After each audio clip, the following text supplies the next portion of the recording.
Matthews, of all the divine properties, the one that gives the most sense of awe to me is the concept of self-existence. I can sort of imagine all-powerful, anything you want to do, but when you talk about self-existence, it's almost impossible to imagine what that means. What do you think it means to be self-existent, and how could that possibly happen? Right, yeah. I don't think God's self-existence is something that we can imagine in the sense of having a picture of or anything like that, but I think we can understand what the claim is supposed to be, which is that God doesn't depend on anything apart from himself for his existence. If traditional theism is true, that would make God unique. Everything else apart from God depends on at least one thing apart from itself for its existence, God, but God depends on nothing. And I think, there are reasons for holding this within traditional theism. There are two lines of thinking about the divine attributes, how we ought to characterize God. Lines that we might say are philosophical. There's also, looking at scripture or religious texts. One is to think of God as the first cause, if God is the cause of all that exists apart from himself, and if effects depend on their cause rather than the other way around, it looks like God can't depend on anything else for his existence, so God is going to be self-existent.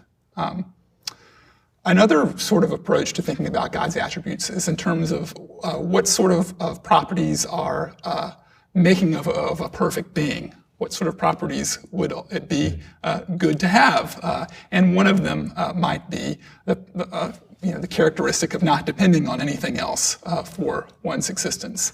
A being seems to have at least greater metaphysical stature, so to speak, if it doesn't depend on anything apart from itself. And so what you're doing is starting from two slightly different premises, although related to the same thing, and coming to the same conclusion. The first is sort of a causative process, and it's really the terminus. Where do you have to start? I mean, the old question is who created God? At some point, the explanatory ladder has to end. That's exactly the claim. Right. It's the claim. Now, some people say it can go infinitely, but that's a different story. But that's the claim. Right. The other is more of a philosophical starting point, that there is a perfect being such that there's nothing greater, and that's, if we're going to worship, it has to be something that's nothing greater. Therefore, it has to be a perfect being. Therefore, it has to be self-existing. So it's kind of a linear philosophical chain. Yeah. Is that right? Yes, and you can point to classic figures where someone like Aquinas represents the sort of first approach, focuses primarily on that, and Anselm is often associated with the second, where you start off with the idea that God is a being than which none greater can be conceived. And then you roll out a whole host of attributes that this perfect being must have, because after all, if this perfect being didn't have those attributes, you could think of a greater being. Right.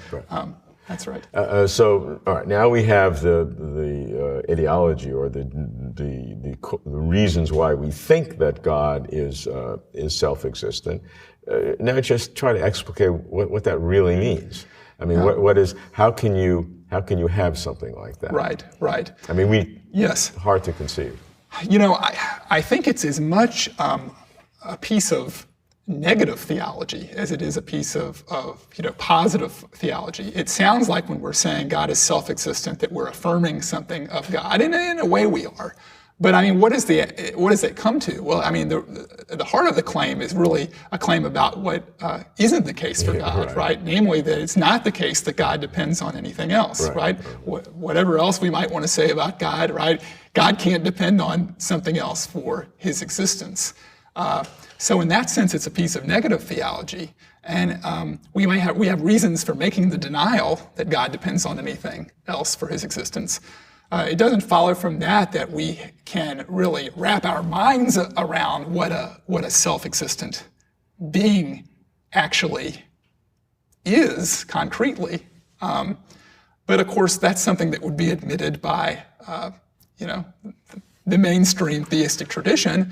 God is beyond our ken, is ineffable. Now, we use several terms for this, that God is necessary in the strong sense, and aseity, that God is dependent upon himself. So how do those terms, which philosophers use, articulate with God's self-existence? Yes, so sometimes people use them interchangeably.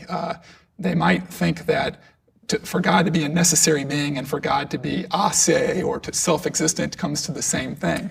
I think you would need further premises to show that.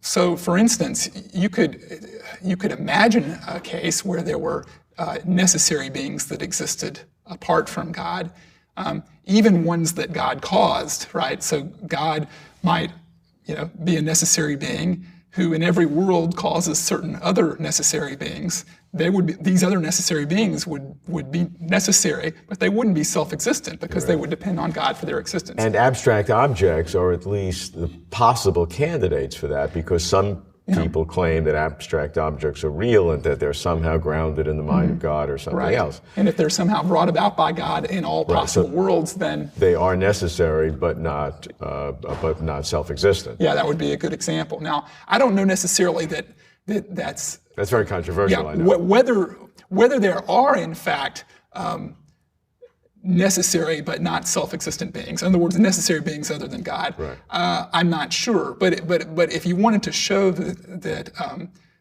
God is the only necessary being, you would need, it would require some further argumentation. Right.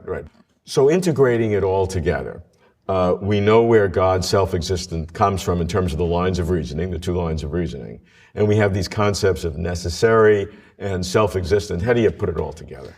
Yeah, so it seems to me that our reasons for thinking about God the way that we do point to a being that doesn't depend on anything else for his existence. So we have good reason to say that God is self-existent or ase. We can't necessarily wrap our minds around what that is, but that doesn't mean we don't have reason to hold that it's true.